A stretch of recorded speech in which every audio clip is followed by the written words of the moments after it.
Ito na po ang hinihain po kay VP Sara na impeachment complaint.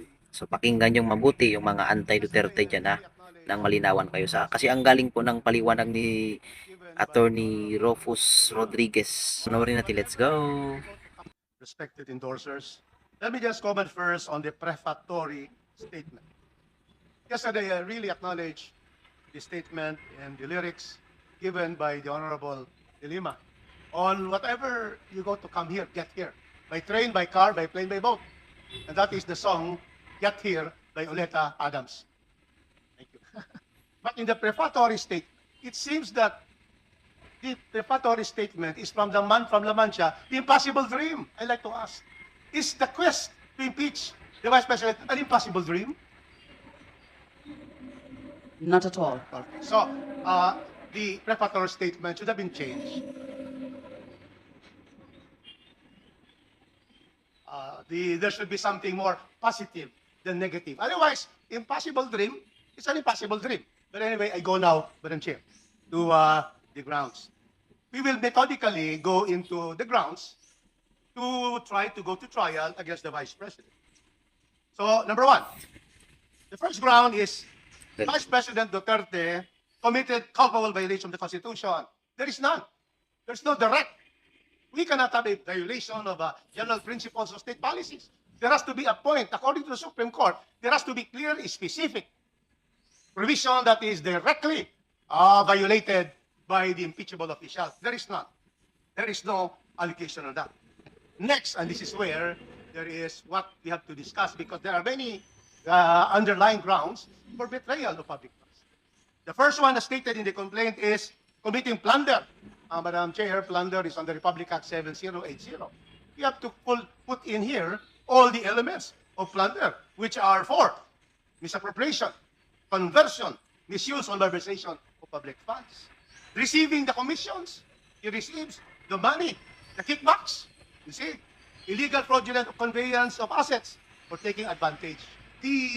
All of these were not alleged in the complaint. So we take out plunder. Now, malversation. Malversation is governed, Madam Chair, by the law on Article 217 of the revised penal code. So there are also requirements for malversation to support betrayal of public trust. And the elements here is that the offender is public officer, and as decided by the Supreme Court, she should be an accountable officer. The Vice President is not an accountable officer. Oh, who are the accountable officers? By definition, according to the Supreme Court, accountable officers are cashiers, treasurers, property officers, and the like. She is the Vice President. And so therefore, this malversation cannot prosper as stated directly. However, this is where it will be. However, there is allegation here that there is conspiracy. Yes. The accountable officer, if there is conspiracy by the head of office, cannot prosper as stated directly. However, this is where it will be. However, there is allegation here that there is conspiracy. Yes. The accountable officer, if there is conspiracy by the head of office, under the ruling of the Supreme Court, there may be malversation through conspiracy. That is what they are going to therefore make as a support for committing betrayal of public trust.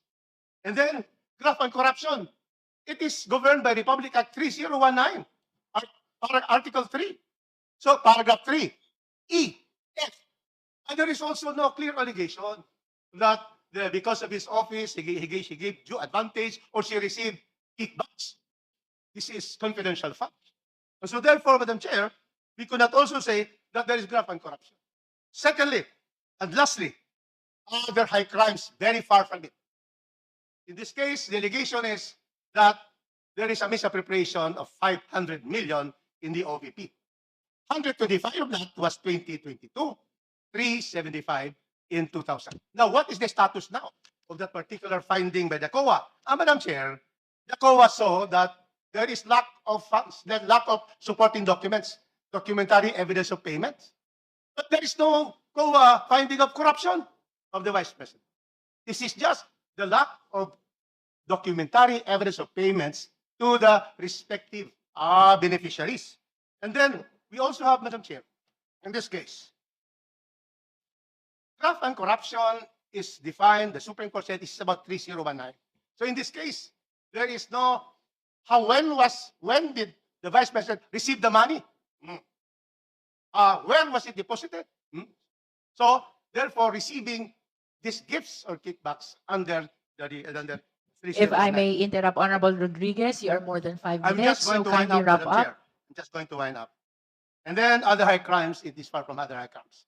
So therefore, Madam Chair, these are my observations, and we are going to say, and I'm going to state here, that as far as betrayal of public trust, there is a recital of facts sufficient, substance in substance, to go to trial.